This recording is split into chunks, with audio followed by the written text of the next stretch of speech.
Hey everyone, hope you're doing well. Got another wild story today. Make sure to stick around till the end, and don't forget to subscribe if you haven't already.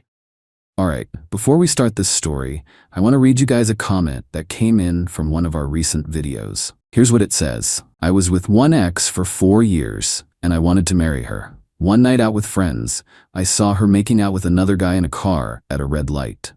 3 days later, I told her I was going to visit my brother. Never said where he lived, just he lived in another state. That was 30 years ago, and she still doesn't know where I live. She's been married and divorced twice since then. She married the guy she cheated on me with and cheated on him as well. I've been happily married for the past 22 years. This comment hits different. 30 years ago, this guy saw his girl cheating, and instead of making a big scene or trying to work it out, he just disappeared. Clean break. No drama, no begging, no let's talk about this. Just gone. And look at the results. She's been through 2 marriages, clearly never learned her lesson since she cheated on the guy she left him for 2. Meanwhile, this man has been happily married for 22 years. 22 years. This is what we talk about all the time. When someone shows you who they are, believe them the first time. This guy didn't need multiple chances or second opportunities to figure out she wasn't wife material. He saw what he needed to see and made his decision. The fact that she still doesn't know where he lives 30 years later? That's some serious commitment to moving on. That's how you handle betrayal, gentlemen. Clean, decisive, and permanent. If anyone have stories like these to share, please do in the comments. I will share them in my upcoming videos. Now, let's start the story. She said, I can't help it if other men find me irresistible. Maybe you should step your game up. After I saw her give her number to a random guy, I said, You're right. The next day, her name was off everything I paid for, her stuff was packed, and her key didn't work. She called me 23 times that day. I'm 34 male, and apparently I needed to step my game up according to Natalie. 27 female, my now ex-girlfriend of 3 years. Well, I stepped it up alright, just not in the way she expected. Saturday night we were at Copper Mill, this trendy bar downtown, celebrating her friend Amanda's promotion. Place was packed, typical weekend crowd. Good music, flowing drinks. Natalie looked great in this red dress that cost more than most people's rent. She always dressed to impress. Around 10 p.m., I was talking to some guy about sports when I noticed Natalie at the bar with some random dude. Tall guy, expensive suit, probably mid-30s, looked like he stepped out of a magazine. Nothing unusual there. Natalie attracted attention wherever we went, part of dating someone who looked like her. But then I saw her laugh at something he said. Lean in closer and pull out her phone. She typed something in, handed it to him, and he typed back. Then they both put their phones away, and she touched his arm while laughing again. I walked over, casual as could be. The guy saw me coming and made himself scarce real quick. Smart move. What was that about? I asked, keeping my voice level. Natalie turned around with this smug look on her face. Oh, that. Some guy wanted my number, so I gave it to him. You gave him your number, I said. She shrugged like it was nothing. I can't help it if other men find me irresistible, Jake. Maybe you should step your game up. The way she said it, so dismissive, so entitled, like I should be grateful she even bothered with me. Amanda and 2 other friends were watching this whole exchange, some looking uncomfortable, others trying not to smile. You're right, I said. I should definitely step my game up. She smiled, thinking she'd won something. Good, I'm glad you finally get it. I grabbed my jacket, headed for the door. Natalie called after me asking where I was going, but I just kept walking. She'd find out soon enough.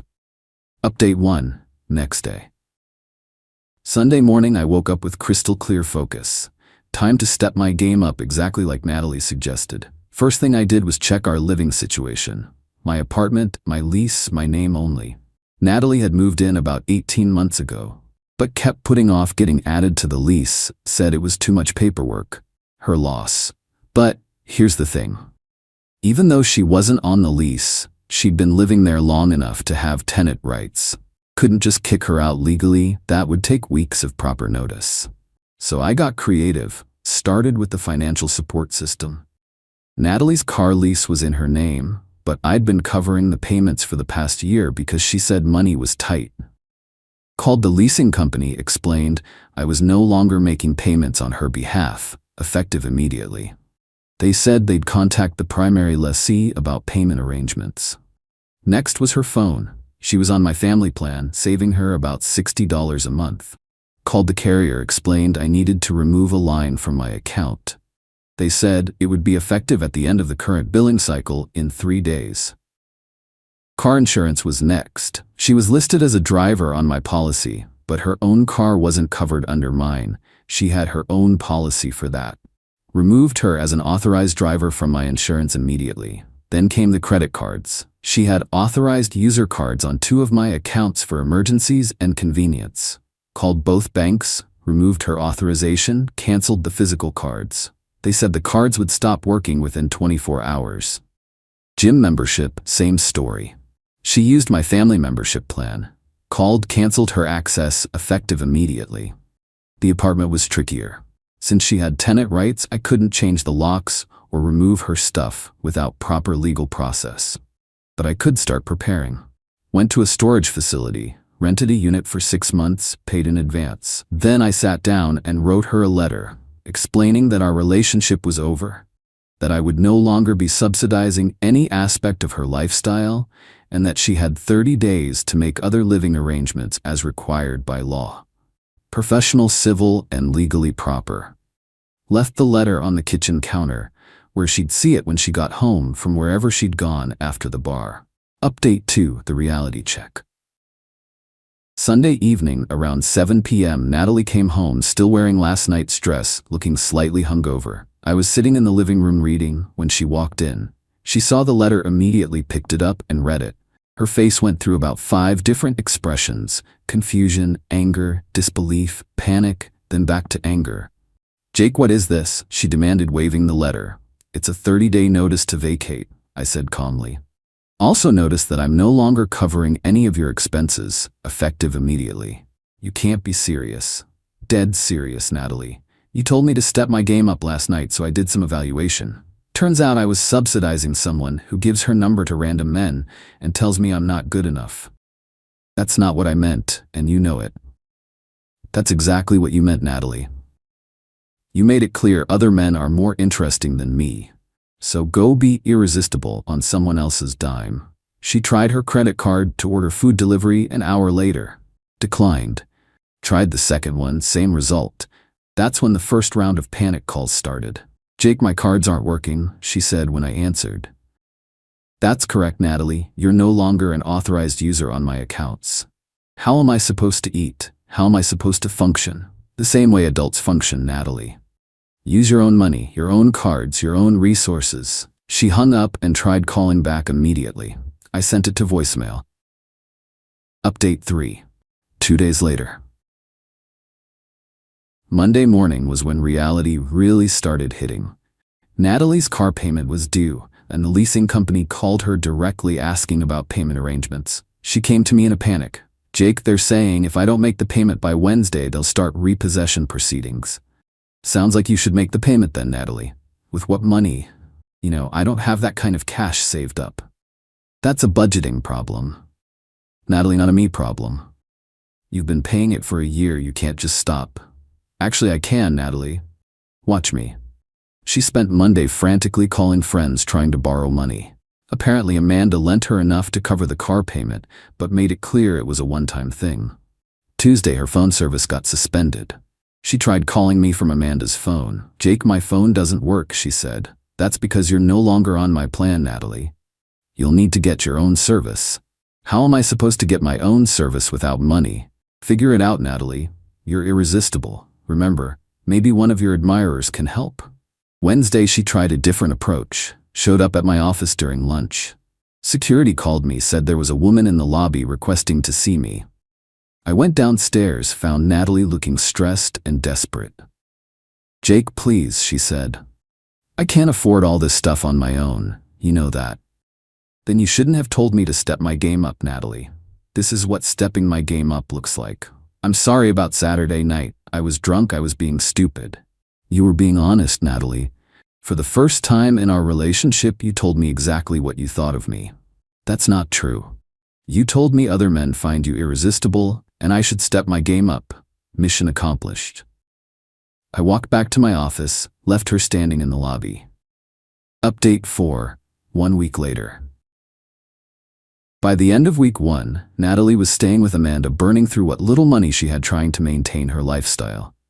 The gym membership cancellation hit her hard. She'd been going there daily, mostly to see and be seen. Amanda called me Thursday night sounding frustrated. "Jake, this is getting ridiculous. Natalie is driving me crazy. She won't look for her own place, just keeps talking about how to fix things with you." "There's nothing to fix, Amanda," I said. She told me exactly what she thought of me Saturday night. She made one stupid comment. "Jake, you're destroying her entire life over it." "I'm not destroying anything, Amanda. I'm just no longer subsidizing it. There's a difference. You're being vindictive. I'm being logical. Amanda, why would I financially support someone who thinks other men are more irresistible than me?" Friday, Natalie tried showing up at the apartment building, but couldn't get past the front desk. They called me, said someone was requesting access, claiming to live there. "She's not on the lease," I told them. "She's a guest who's been staying here, but she's moving out. Don't let her up without my explicit permission." The weekend was quiet, but Monday brought a new level of desperation. Natalie's mother, Carol, called me directly. "Jake," Carol said, "this is getting out of hand. Natalie is falling apart. You need to work this out." "Carol, with respect, your daughter told me other men find her irresistible, and I should step my game up. I stepped my game up by stepping away. She made a mistake." "Jake, everyone makes mistakes. Some mistakes have bigger consequences than others, Carol. This is one of them. You're being cruel." "I'm being consistent, Carol. I don't subsidize people who give their numbers to random men." Update 5, 2 weeks later. The 30-day notice period was half over, and Natalie still hadn't made any real progress on finding her own place. She was bouncing between Amanda's couch and a few other friends, but wearing out her welcome everywhere. She tried one last desperate play, showed up at the apartment building with a locksmith, claiming she'd lost her key and needed to get in. Smart building management called me first. "Sir, there's a woman here with a locksmith saying she needs access to your apartment." "Don't let them in," I said. "She doesn't live here anymore, and I haven't authorized any locksmith services." The locksmith apparently told Natalie he couldn't work without property owner authorization and left. She called me immediately, screaming, "Jake, that was my stuff in there. I have a right to it. You have a right to collect your belongings during reasonable hours with advance notice, Natalie. You don't have a right to bring locksmiths to my apartment. I need my things now. Send me a text with a date and time that works for you, Natalie. I'll be present while you collect your belongings, and then you can move on with your irresistible life." She hung up but texted me an hour later asking to come by Wednesday evening. I agreed. Wednesday, she showed up with Amanda and a small moving truck. It took them 3 hours to pack everything that belonged to her. I supervised to make sure nothing of mine disappeared, but otherwise stayed out of their way. When they finished, Natalie stood in the empty bedroom looking around like she couldn't believe it was really happening. "Jake," she said quietly, "this doesn't have to be the end. We can work through this. You told me to step my game up, Natalie. This is what that looks like. Find someone who thinks you're worth competing for." Amanda drove away with Natalie and all her stuff. I changed the locks that night just to be safe. Final update. 1 month later. It's been a month since I stepped my game up, and the transformation has been remarkable. Not just in my life, but apparently in Natalie's understanding of how the world actually works. She found a studio apartment across town, but had to get her parents to co-sign because her credit wasn't strong enough on its own. Heard through Amanda that she's working extra hours trying to cover all the expenses she never realized I was handling. Car payment, phone bill, insurance, gym membership, streaming services, everything adds up when you're paying it yourself. Turns out being irresistible doesn't cover the cost of living. She tried reaching out a few times through mutual friends, always with messages about how sorry she was, how she'd learned her lesson, how she wanted another chance. My response was always the same. She got exactly what she asked for. The beautiful irony is that Saturday night comment was supposed to motivate me to try harder, compete for her attention, prove my worth to her. Instead, it motivated me to realize my worth and stop subsidizing someone who didn't appreciate it. Amanda stopped trying to mediate after realizing Natalie wasn't actually looking for solutions, just someone to fix her problems for her. Even her closest friends got tired of the constant complaining about how expensive everything was. Last week I saw her at the grocery store using coupons, looking stressed, counting items in her cart. She saw me and waved tentatively. I nodded politely and continued shopping. No drama, just two people who used to know each other. The guy from Saturday night never called her, by the way. Amanda mentioned he was married, just collecting numbers for entertainment. Natalie waited by her phone for days for a text that never came, while I was busy stepping my game up by removing financial support from someone who thought I wasn't good enough. She wanted me to compete harder, fight for her attention, prove how irresistible she was. Instead, she learned that some men don't compete, they just walk away and let people figure out their own lives. The lesson here is simple. When someone tells you to step your game up, take them seriously. Sometimes stepping your game up means stepping back from people who don't value what you bring to their lives. Natalie is learning to be irresistible on her own budget now. Meanwhile, I stepped my game up in ways she never imagined by refusing to subsidize someone who thought other men were more interesting than me.